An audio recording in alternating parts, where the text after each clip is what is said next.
Hello, everybody. It's Alex, and welcome back to the show. Today's episode's a little different. This is there's no topic for today. There's not really any sort of thing I want to soapbox about or whatever it is. But I figured I'd use this time to just think through some ideas creatively, and if that means that this episode needs to be thrown out because it's so bad, there's just a lot of dead air, then that's just gonna have to be the case, unfortunately. Thankfully, I've already yesterday I got through like 4 episodes in one day of recording, so that was pretty good. That's some I just need one more to to fill up a whole week of programming. Oh yeah, let's do that. But obviously we're not there yet. Okay, so the thing we're trying to figure out is ideas for coming up with little micro games. I think this is the part of the life cycle of my of the game development journey that I need to come back to. I'm so close. I am so close to being quote unquote done with this the engine part of things and being able to just do all of the stuff in my code that really I was doing back in Ooga Booga, that I had the tools set up to do 2D textured quad rendering, and oh my god, I'm so close. And once I get there, then it's that is when the plan becomes try to go through, generate as many little micro games as possible, and really refine my craft of actually developing the skill of game design, and releasing that stuff. This is definitely not a new idea or workflow, even for me. This is back in 2024, during my initial foray into game dev. That's what I was doing, is I was planning out these couple week to a month long little mini projects and just kind of churning them out. And I don't think I think at that point I was still, the things that I was developing, they were mostly in the realm of, if I'm going to be honest, they were mostly tech demos for myself. Of I had learned how to implement something, and I went through and made a what kind of looked and played like a game, or felt like a game. It was there was a win condition and a lose condition and controls and all this and that, but nothing super incredible. Not even to that I uploaded these on my itch.io, but if I'm looking back, they're certainly not not particularly interesting to me at this point. But I think that is the model that will, and this was all before I kind of landed on. I did some big ideation process and pitched a bunch of game ideas to friends and family for stuff to work on for a slightly longer project, and then I kind of just got stuck writing Escape Velocity for 2 months, because I thought there was something there, and I still very much do. I still, I want to go into that game and give it the fair shake it deserves, to at least make a nice even game jam version of that game, that it has some sort of more fleshed out actual goal and set of mechanics beyond just the movement. but I think it's it's something where I don't think I want that to be my immediate project, right? So that's the plan, is going to be basically either entering in a bunch of game jams or coming up with like random sort of game jam tier ideas and going through them so that I can kind of get a lot of experience making and releasing games that are more fully featured than what I've come up with up to this point. So that's what we're doing here today. I think I've burned enough time talking around in circles, explaining myself. So let's think. This is where the show becomes a lot less interesting for you, the listener, unfortunately.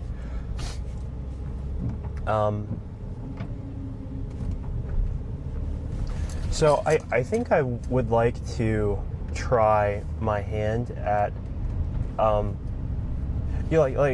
actually a lot of the things that I pumped out that landed on my itch. Like, there was some interesting idea behind them, and I think primarily. So one of my ideas was like an endless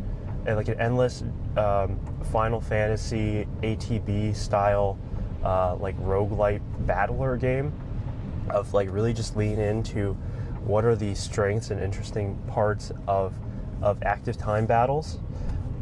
See if that can like really stand on its own as its own game without any of the other big pillars of like Final Fantasy-esque JRPG of like if you take out the exploration, if you take out the story, and you're just left with that battle system, like is that enough to like really carry a game, and like what kind of like interesting design can you put in there?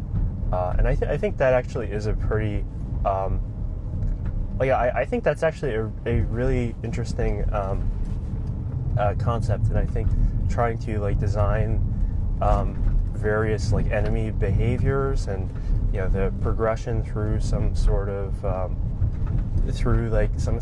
endless dungeon or whatever. I think that's actually could be very valuable learning experience in terms of like the turnaround time for making that content. I think is going to be fairly quick.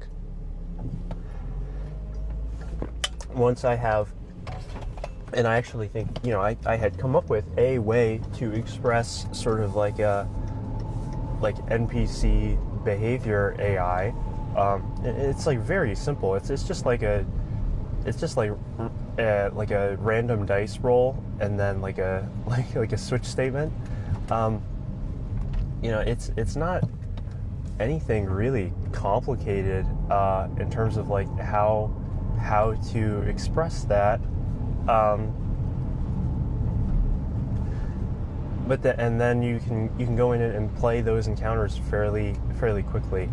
And so I think to like and that is, and so I think it would actually be really relatively fast to try a bunch of different like designs for enemies and like different things you could do in that battle system. So yeah, that might be one to go back to and like really like give it a shot in like the way that I have kind of come to understand how to do game development, because that was actually, I think, like the very first idea I worked on when I started doing game dev stuff, like in 2024, was that one. So it would be cool to like go back and like and try to, and like if I put in a month, like how with the express like purpose of like generate as much content for this, so it's like an actually real playable there's actually like a real playable progression to it, and like all the graphics are going to look like shit, but that's fine. I think that would be really cool. So there's an idea. The other idea that I came up with during my my previous foray into game dev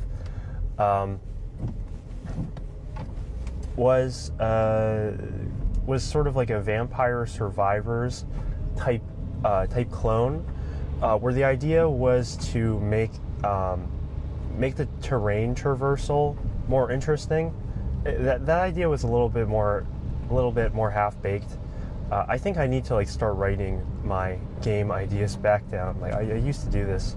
I used to have a very good habit of writing all this stuff down, and I think that needs to come back as I'm trying to develop like this sort of creative habit again. But I think like because I played Vampire Survivors, I was very curious because of like that solo dev story. And the huge success of it, and like I found myself addicted to the game because it is incredibly effective at all of the game feel and like casino slot machine elements that like overlay on top of that just very simple core gameplay. And I tried a couple of like the Vampire Survivors clones that attempted to make things like more interesting in like one direction or another, and like honestly, like I don't think any of them really worked in the same way. They were kind of just missing that like real attention to like game feel and dopamine addiction that Vampire Survivors gave, but like that doesn't mean that there's not a space there for doing something with that like core like sort of like reverse bullet hell type thing, because it was like very easy to program that to just draw a bunch of enemies on screen whose like movement behavior is tied towards like going over to your position vector. Like that was very that was very simple to come up with, and like fundamentally like all of the core mechanics of like Vampire Survivors, I had them in like the little crappy game that I came up with. Like I had a guy who was firing bullets on like an automatic timer, with a bunch of enemies like endlessly spawning, circling around me, doing all this and that. The thing I did have problems with, I remember this became like a technical hurdle for that version of the project, was my like rendering pipeline was just so slow and unoptimized for like this real horde style game, that I was having a hard time just fitting like a couple of dozen to 100 entities on screen, and maintaining a good frame rate. But so that did make me at the time, I think, quit the project in favor of trying to find something easier technically to implement, which I then implemented physics and gravity, which is clearly did not work out. But I think knowing what I know now about how like your rendering step actually works in a game, on a deeper, on at least like the graphics API level, I feel like I could take a stab at that again and like maybe come up with something and like explore in that space. So that's an idea. One other type of game, or like that game idea that I've had, and I guess this has not really been a creativity episode. I guess this is more of a like me reflecting on old ideas episode, which I think is good to, we have to get these out of the way before before I think the new stuff will start coming in. But the other idea was it called Secret Identity, and it I think maybe I have talked about this on the show before. But it's it's got this idea of wanting to really show that to really capture the spirit of like those Silver Age Superman comics, where Lois Lane is like in danger, like someone's attacking like the bank, and Superman is just like in the crowd in his civilian clothes. He's like this all-powerful guy, but like he can't use really, or he has to be like so careful with the usage of all of his powers and abilities until he can go really sneak off and then do a quick clothes change and pop back a couple seconds later to go save the day. So I thought that like formula there would be really interesting to make like a stealth game out of, basically, or some sort of some sort of like stealth puzzle game, where you have this like very unique formula of like there are stealth games where you have like abilities and gadgets and stuff, where you can't be seen using them, right? And I think that is like fundamentally the same with the this secret identity game idea.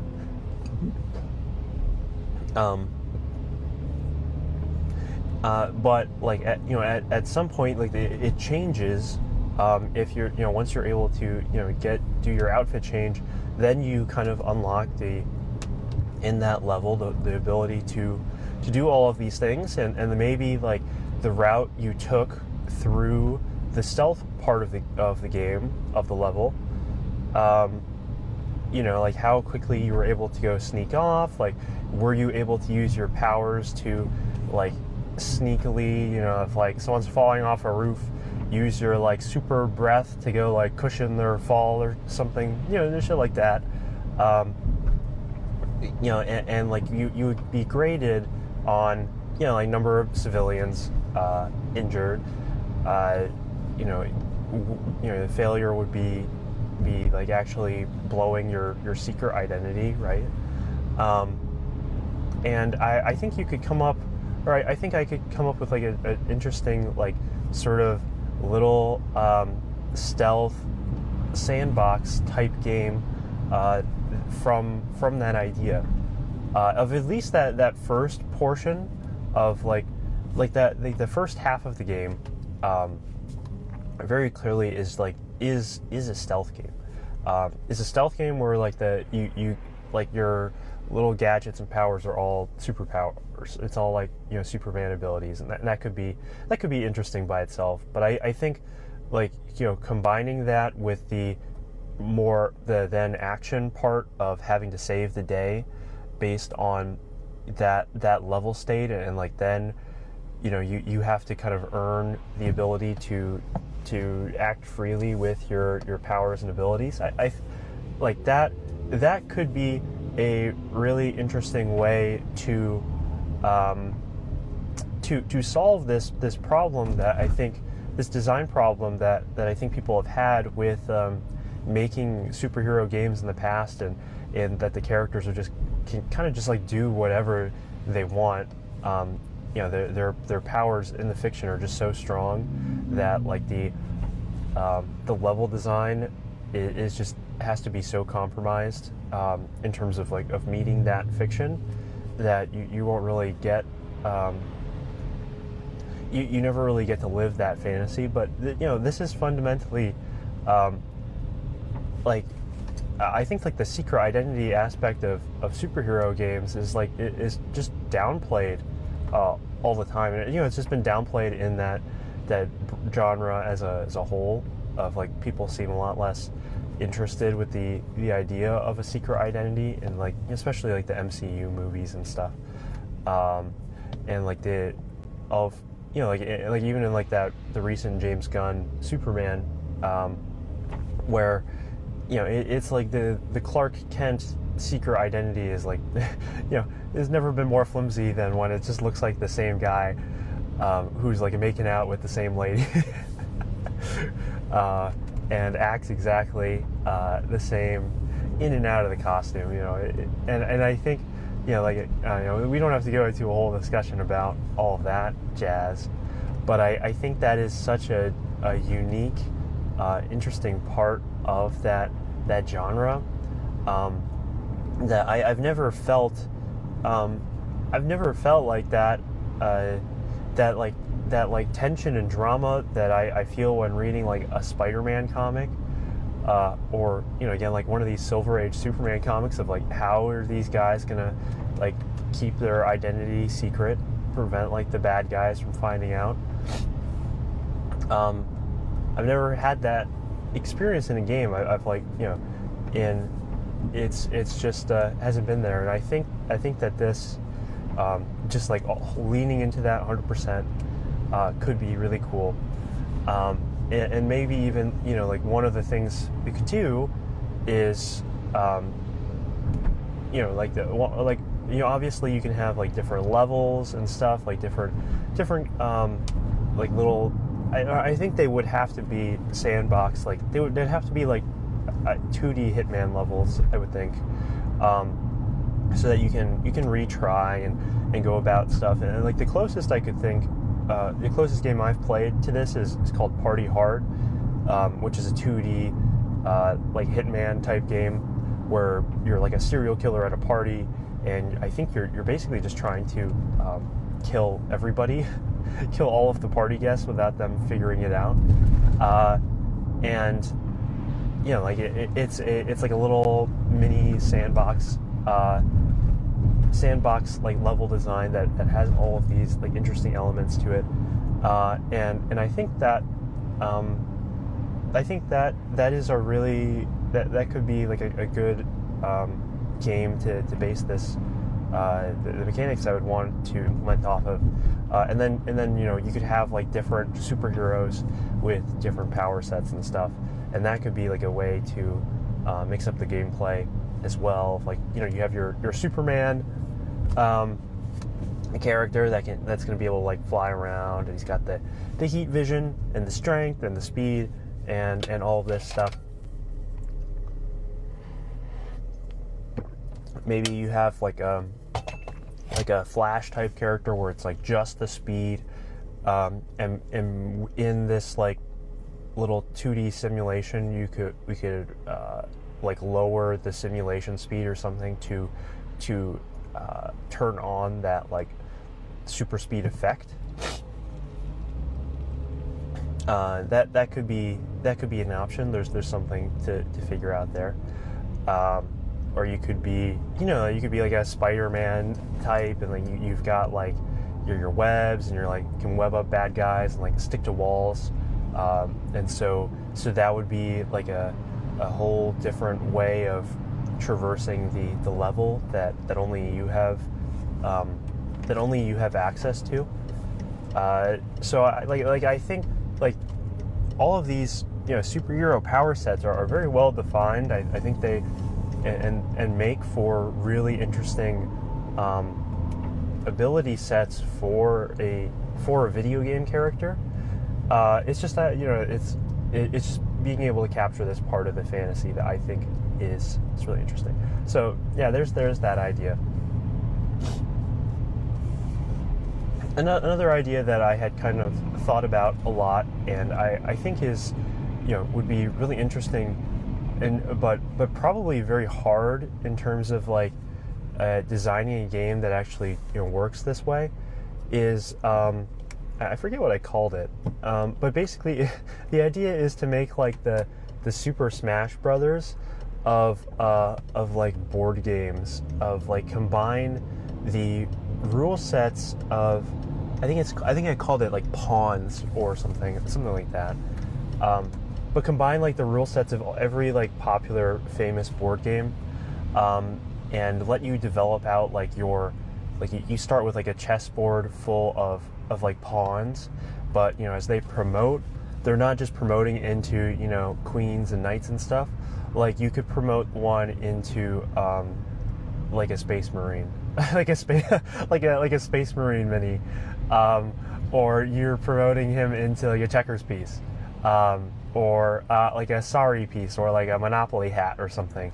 And as you do that, and you you have some of these like game pieces where they can operate on like a totally different rule set of your Monopoly piece. Like it doesn't have like chess piece like movement. It can only traverse around the edges of the board on like a dice roll, but it has like some unique ability to interact with like maybe your board is changing from like level to level. And I think the idea would be maybe to come up with some sort of like Balatro-esque PvE experience for you to like build up your army of like all these different game pieces, and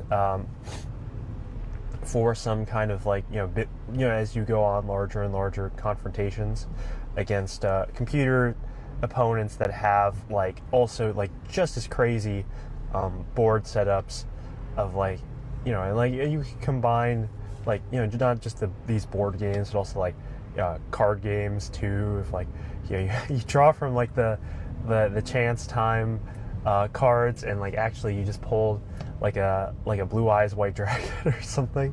It's just like such a fun, amusing idea of like, wouldn't it be cool to have all these things? And like I don't know if like it seems really complicated to do. Like it seems really complicated to make all of those different rule sets and ideas sort of cohere enough together where they're interacting in these interesting and like very unique ways, without just kind of turning it into a giant mess. But I think like that, like it being kind of like a messy game would be like part of like that interesting hook of like, it's like you could like just tell this story of like, oh yeah, like I was playing pawns the other day, and my battleship, I used Black Lotus to go to Monster Reborn my battleship and sink their Sorry guys, or like just like wacky crazy stuff like that. Could be like, I think would be so cool, and like I think like the way that it would work together is like fundamentally what you have are you have like a couple of different things. You have like tokens, like game tokens would be like a chess piece, or like something that just moves around the board on fixed points, or actually not even on fixed points, but something physical moves around the board. You would have like dice, obviously, are a mechanic that you could be using, and like maybe there's like ways to upgrade like your like dice pool or whatever, and then you have like cards, and so like with those three things, like you with you could conceive like maybe like chess pieces have chess like movement, maybe like your Warhammer minis they have their movement is distance based, of like you can only move them like a certain number of inches per turn. And we'll say like a chess square is like an inch or something, and then they instead of like attacking like a chess piece, like they're still trying to capture pieces, right, fundamentally, and you're trying to promote your pieces and like get to the take the opponent's king, but the Space Marine has Space Marine's got his like little flamer or whatever he can use to roast a bunch of guys in front of him. And then like that's not an original thought of like people have done like spin-offs, have done like games that use that base chess rule system to and created like tons of custom pieces with that. I'm gonna blow my nose really quick, so excuse me for just a second. Yeah, but so it's not like an original thing, but I think like the theming of of bringing in like these rule sets from totally different games, just like adds, that is like the most interesting version of that fantasy, and it becomes like that gives you like an actual hook to play over, like, oh, it's chess, but I changed, like the pawn is now like a pikeman, and he can attack 2 squares in front of him, haha.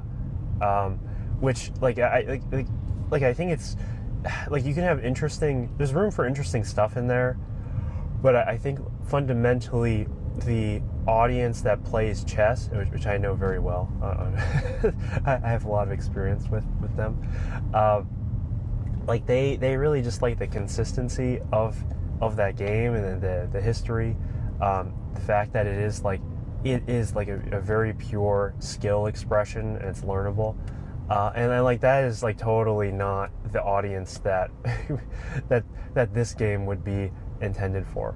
Also, like, something is going horribly wrong on the highway here. It's like super backed up, so I'm gonna go just check the map here.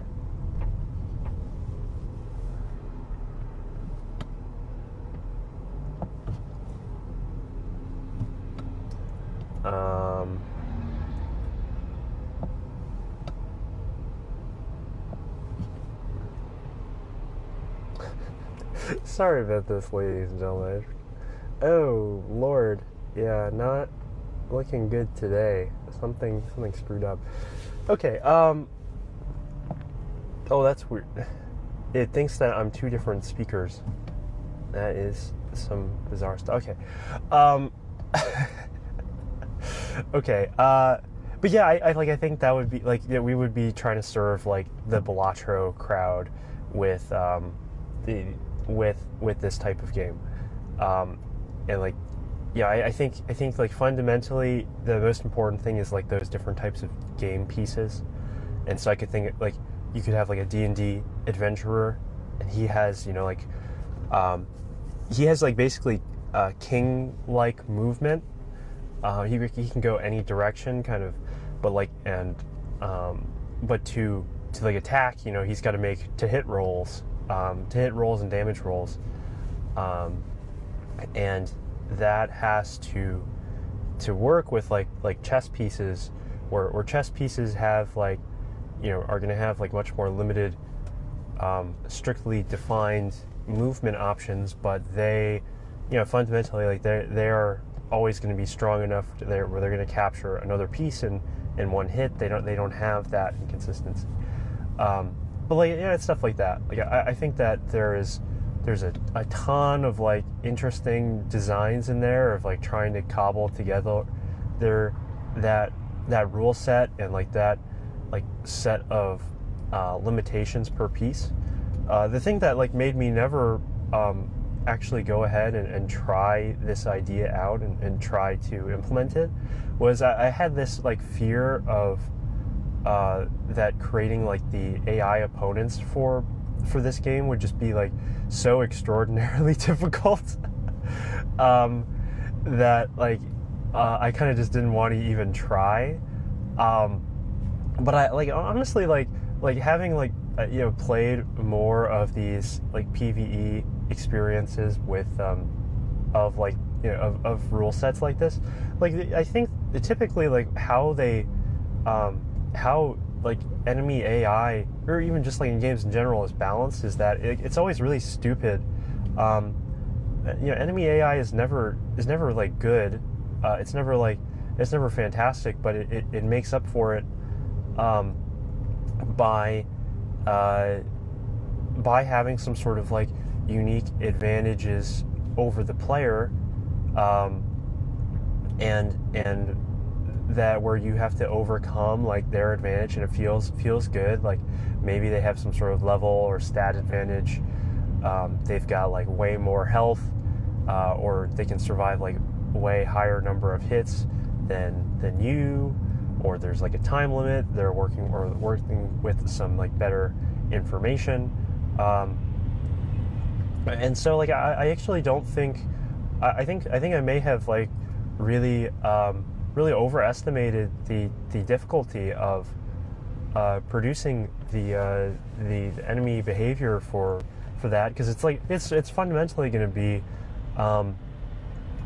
like I think it's a lot of it is solvable through design of, and like writing like just like the worst chess engine in existence. Like it doesn't really matter, because like the game is about more than just the chess engine parts of it.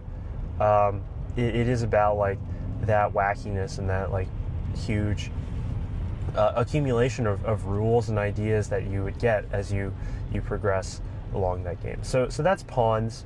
That's like another idea I had.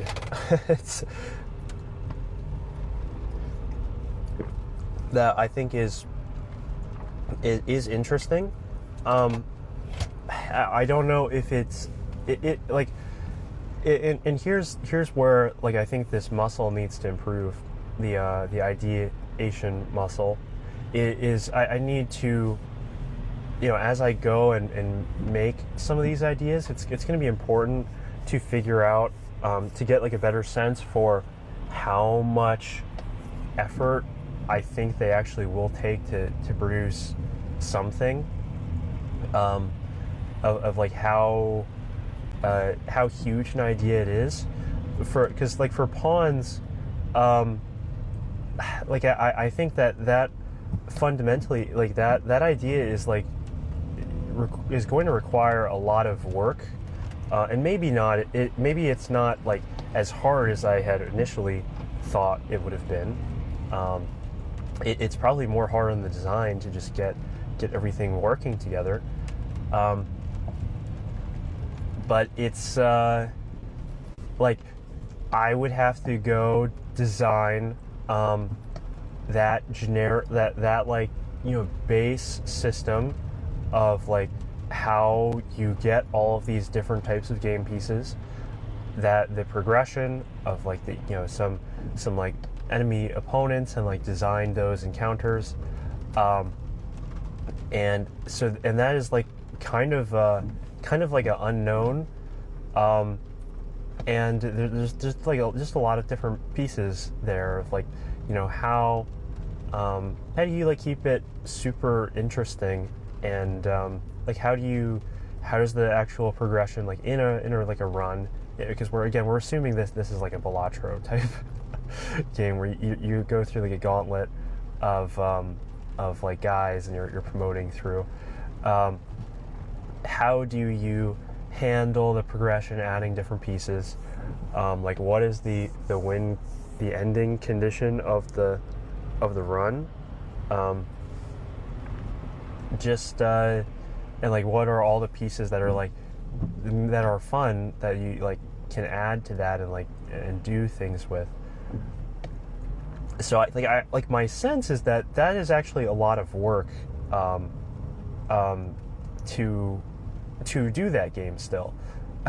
Like and like but I don't know, because I just haven't made enough of games and like seen enough like how hard that is going to be, because if I'm like looking back, like again, my instinct was telling me that the like endless Final Fantasy battle game actually would be relatively easy to because like the design is already like has been come up with for that like base mechanic, and so it would be more of like a creating content for that, and like I think the content loop actually is really short. Like I think coming up with encounters and designing new bespoke enemy behaviors, like actually is very very simple to implement from a technical standpoint. But like again, it's I have no idea. I couldn't tell you because I haven't implemented those things before. But I'm so excited that I'm at the point in my life where like this is what I'm thinking about, in my free time, of like trying to understand this stuff and come up with like cool game designs, like at all. Like, oh man, that is fantastic. That's awesome. So there we go. And I think we need to continue. Another game design idea I had was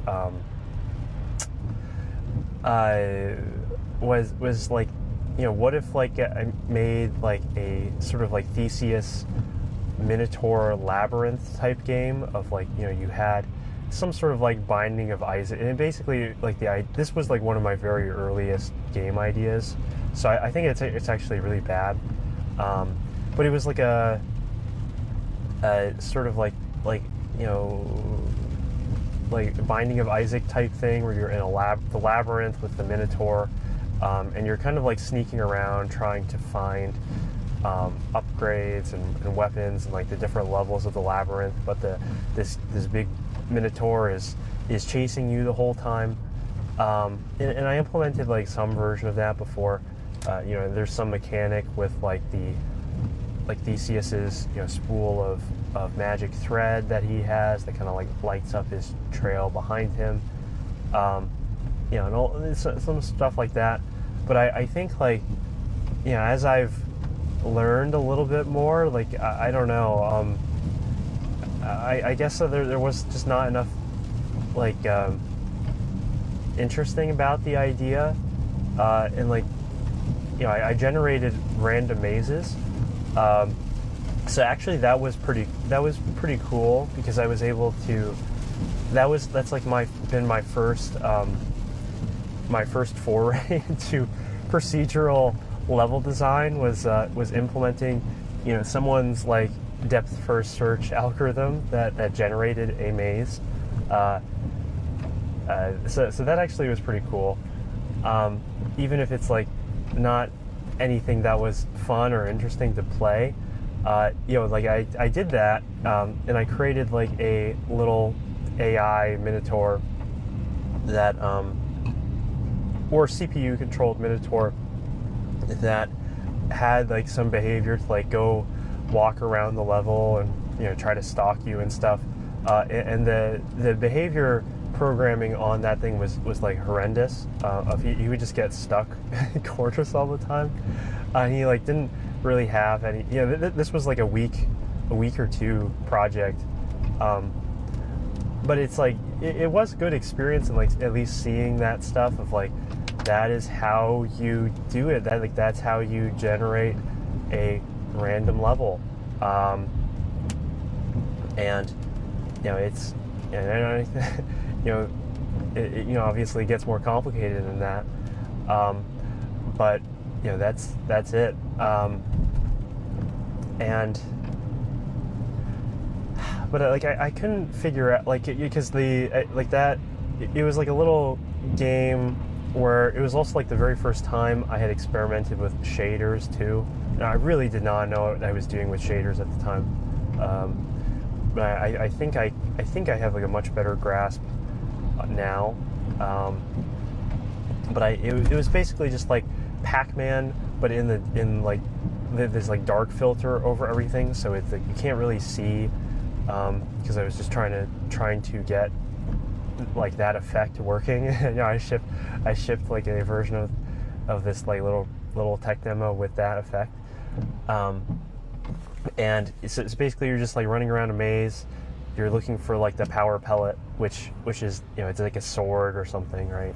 And you're trying to hide from the Minotaur, but then you find the power pellet, and then you can go back and kill the Minotaur once you've got it, right? Like it's literally just Pac-Man, but worse, with this like light filter over it, and that is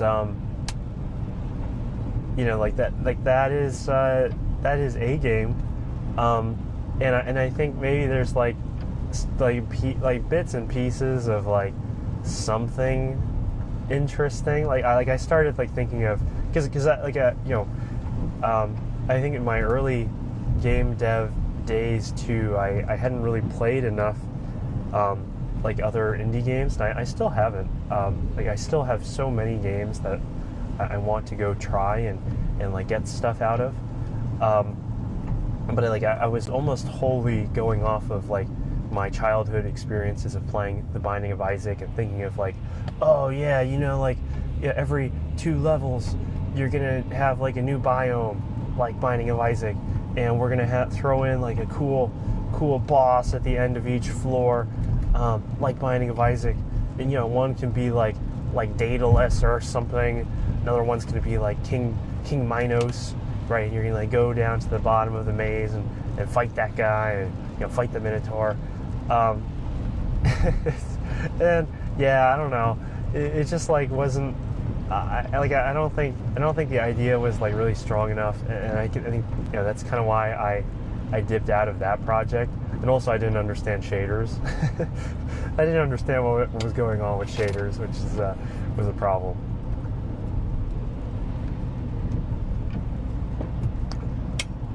But it was still some like good, interesting experience. I was able to get out of it. Let's see. Wow, I'm surprised I've been actually able to fill up like the whole hour here. This is actually a topic where I do have like a lot to talk about. I don't want to just cut it halfway arbitrarily. So that's fine.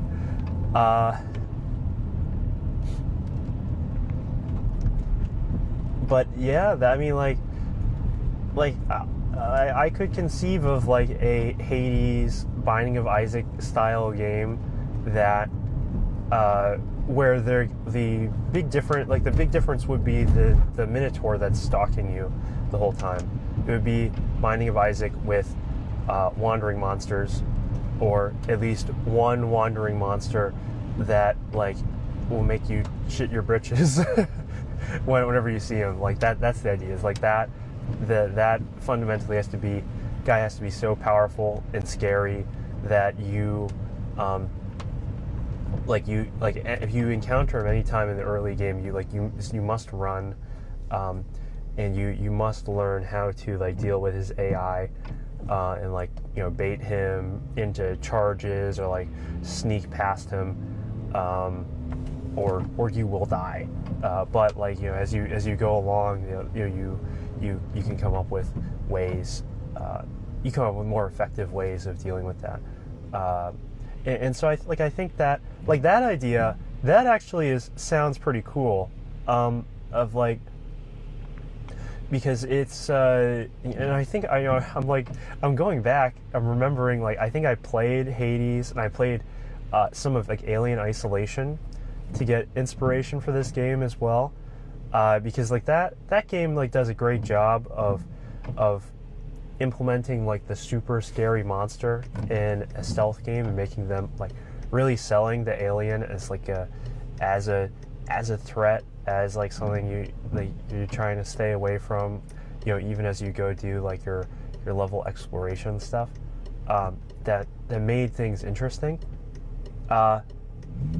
and so I think there is something you could do there, but it's just I think the rest of the idea is just not very compelling.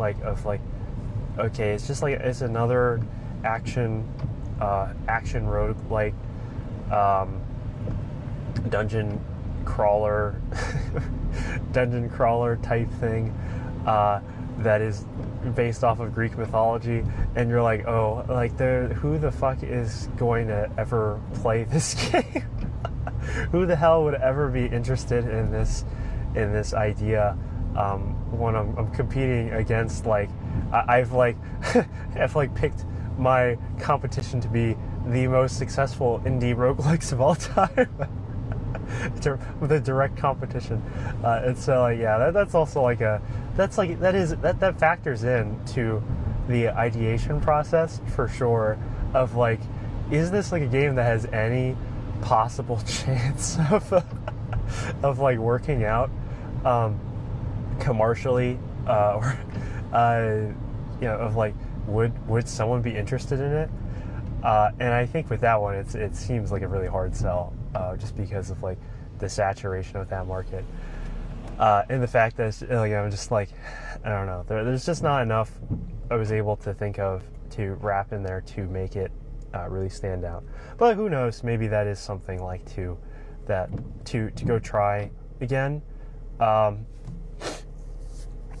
Of like even like as like a game jam version of the thing, like it could be interesting to have some sort of game where it's just like one level where you have like the Minotaur is chasing you around a labyrinth. And you need to set like traps in this level, or you need to find like some weapons or something, of like like make it like a stealth game where you're also kind of trying to be like develop like a monster hunter skill type thing, and not just have it be like a pure action game. Like I think that actually could be an interesting like little micro game to try to come up with. And again, like this is me being very poorly calibrated. Like I could see it very easily, very easily being way bigger scope to get like even that version of a game like off the ground. So actually, I think like fundamentally, I definitely need to go play more like game jam games. I think that is like a big hole. It sounds like in my knowledge, or in my experiences, is like, what are the types of things that people are able to come up with in like a game jam setting with a game jam amount of time and effort, and like, so that I can figure out like more easily like what I could come up with if that becomes like the new way of doing business and leveling up my game design skills. So there we go. If there is one productive thing, one productive thought I had today, that is it. Oh, that awesome, great, fantastic. So that's good.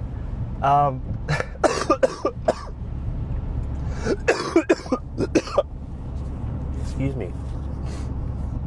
I think I need to blow my nose again. All right. Yeah. So, I think the last, like, I'm trying to think back. I'm trying to put myself back in my shoes of 2 years ago. It really shows you what, like,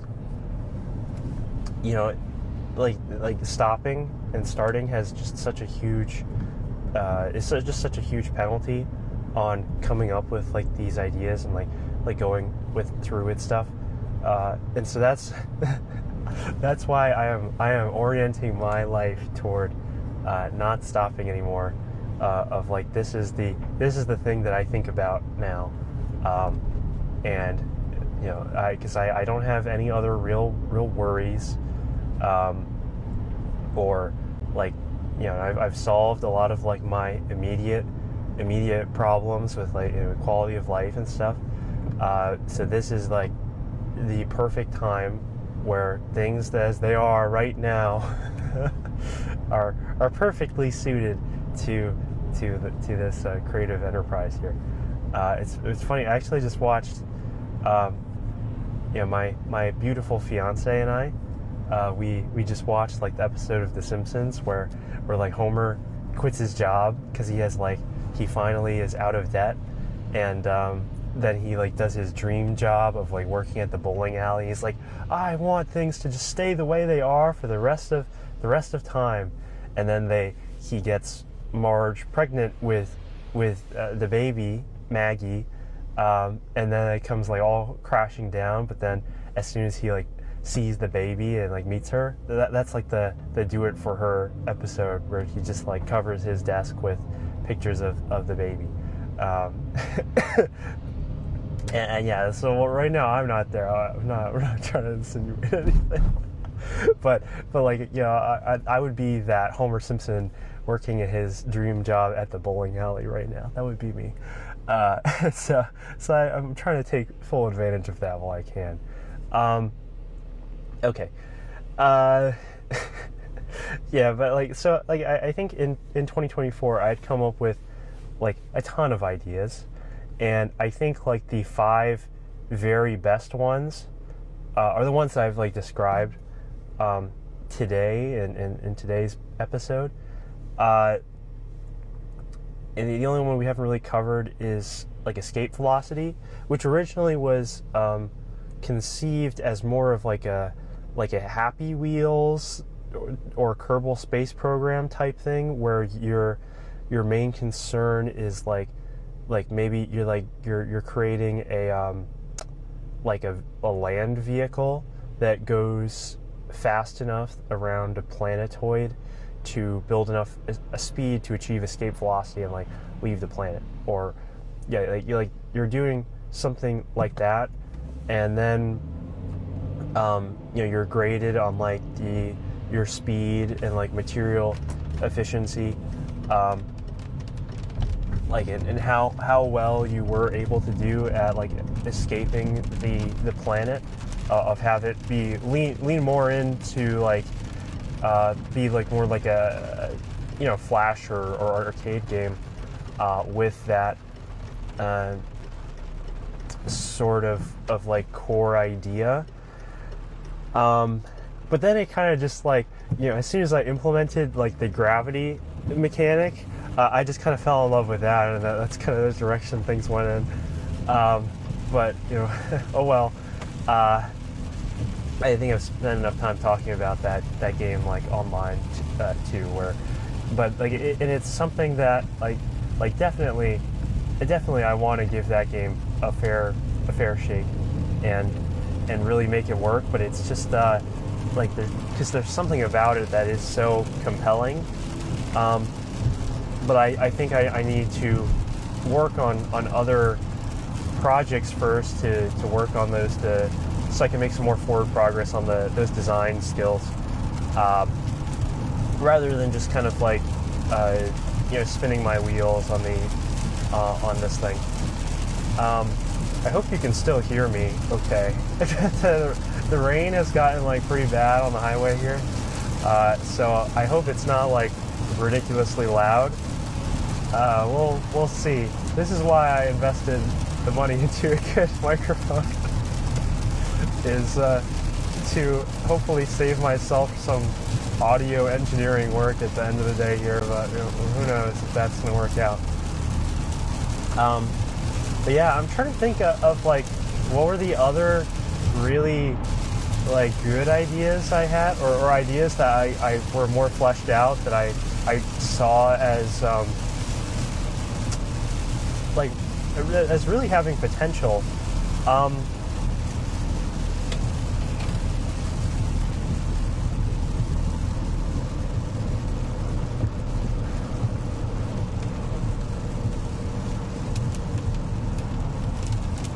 Oh, I think I'm remembering the last one. I think I've said last one a couple times now.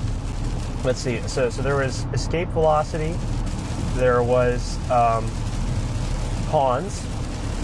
There was secret identity.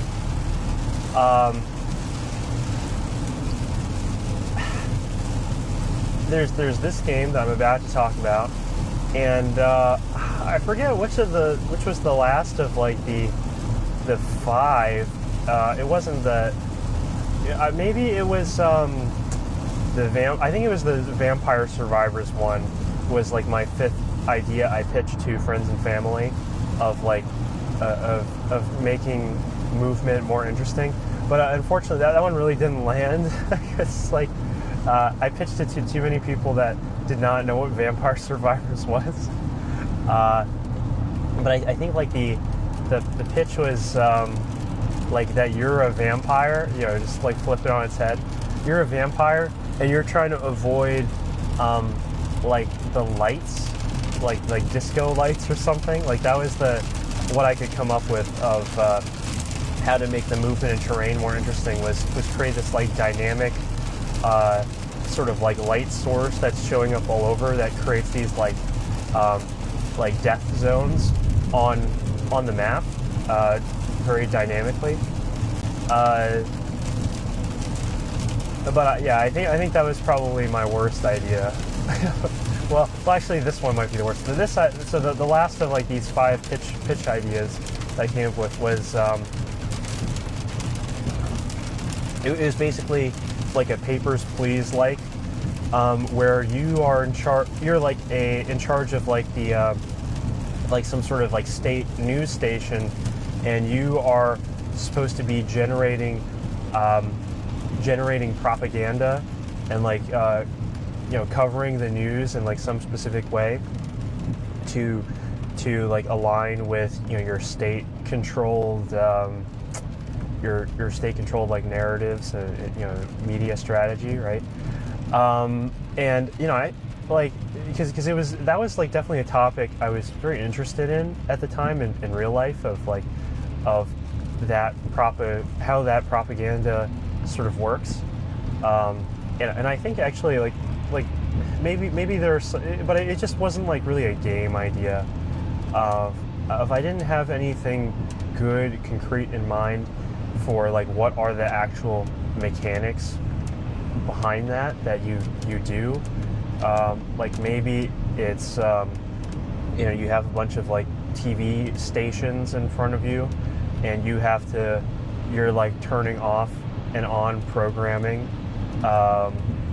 that so that it like aligns with some sort of media narrative, and then you have like a some sort of like rating of like you've achieved like 99% narrative alignment or something, and like the worse you do or maybe the better you do, maybe there is some sort of like that Papers, Please type like branching story element where maybe you're controlling, like your effectiveness is controlling the number of like dissidents within this country, this totalitarian state, and that determines if like maybe like the news station gets held up one day or something, or like terrorists show up at it, like it's like a V for Vendetta type thing, and like that was the idea. Like I think that one's tough because it's I think it's a more of a narrative idea, and like that was definitely something I learned as I a lot from doing that exercise, was which are like the ideas that are really just like what's a funny story that and that like just doesn't work when you're trying to come up with a game, because with a game you are trying to come up with like a good hook, a good, and like that definitely can be in the form of like the fiction, but like a game needs some sort of like game mechanics and rules and stuff, or it's not a game, right? It's not actionable to try to go create. But so that's I think this kind of, again, this episode kind of turned more into like let's reflect, which I think actually again was useful. It was very useful to go back and explore all of these old ideas in great detail before I kind of am able to move forward. And I think like if I were to pick from like this list of like what would be like it kind of sounds like of all these games, like I think Endless Fantasy, the Final Fantasy ATB clone, that might be the game to go back to. Of like that was like the very first game dev project that I like really did, and now we've wrapped all the way back around to like that sounds like something that is very doable for me now, and like I actually have that that understanding of like of game architecture and like and game programming where I could just go implement those things. I know like I remember like the places that I got stuck and like what happened. But I think now I hopefully will not have those types of problems, or I'll have at least different problems, hopefully that are more along the lines of actual game design. But there you go, tally ho. So thank you very much for listening. For me this was a really great one. For you, I don't know. I because so far, like just a little picture into my life. None of these podcasts have gotten any views yet, which is why I'm still doing them. Just like I'm still doing them in the way that that I have been, is because I haven't gotten any feedback yet. But I think I need to. So I think I need to start like promoting them somewhere, or at least promote like doing something more on social media to have like a presence that works and like is able to do this stuff, because like it's for fun. Again, it's all for fun, but I kind of do want to see like can I play that content creation game and like build up an audience, because I think that would be cool. I think that would be fun exercise. So that's it for today. I hope you enjoyed listening to me talk about old terrible game ideas that have all laid in like various stages of like thinking about them and like not and like working them and stuff.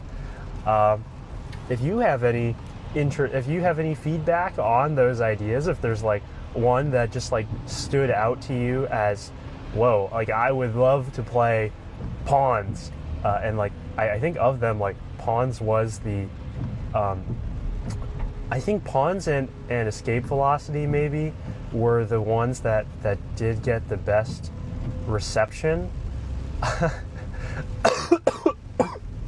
Maybe I think maybe Secret Identity got some good feedback as well, because I think that one and Pawns just have like such a strong like visual funny hook of like the way that the fiction of those operates, that it was able to like get some interest.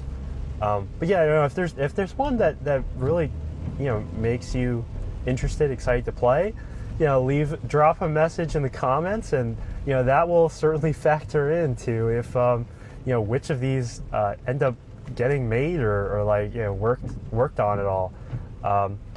So thank you very much for listening once again. Like, comment, and subscribe, and have a wonderful rest of your day.